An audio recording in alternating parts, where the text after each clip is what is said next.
Hello everybody, today we're going to be making pita bread, and this recipe is going to be pretty much the same as the Arabic bread that we had made in a separate video, except these are going to go in the oven, which I'm sure would make the process a whole lot easier for many of you. So you'll ensure that all of them cook or end up baking in the same way that you want them to.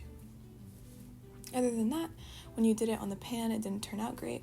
So first you're going to go in with 6 cups of all-purpose flour and 1 teaspoon of baking powder and 2 teaspoons of salt. And then you're going to add healthy sugar, 3 tablespoons of that, or you can add normal sugar. Like, you don't need to listen to my mom about that. Healthy stuff. And 2 tablespoons of yeast, and you're going to mix that around and add 1 cup of yogurt, and then you're going to add a half cup of sour cream.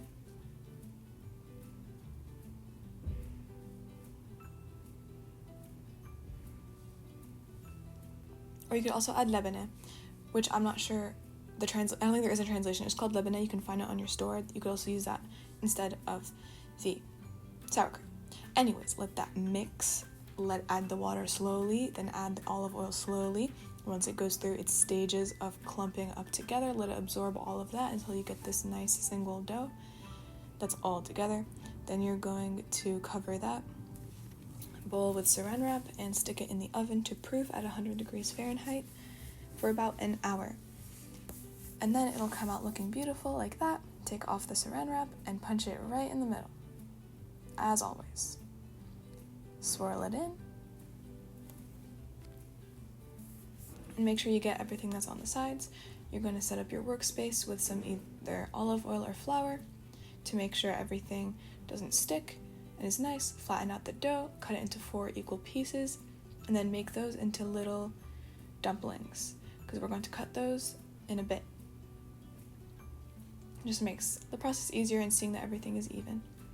So once you have those 4, set them aside, and then take them one by one and cut them into 4 more equal pieces. You could also cut them into 8 pieces, or 2, or whatever you want, or however big you want them, and make those into little dumplings as well, adding olive oil or flour as needed to make sure nothing is sticking to your hands. And yeah, just go crazy with it. And then take a rolling pin and flatten out each of those individual breads. The more obnoxiously small the rolling pin, the better it's going to turn out. I'm just kidding. You could use whatever you have at home. We just make fun of my mom for these a lot. But yeah, flatten all of those out, and then we will be putting them in the oven.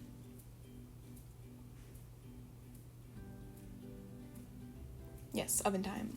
So put them in the oven at 440 degrees Fahrenheit. And you can see them start to rise. Some of them will puff up, some of them won't, just like the pans. But a little bit more out of your control, so it's okay. Anyways, that's it.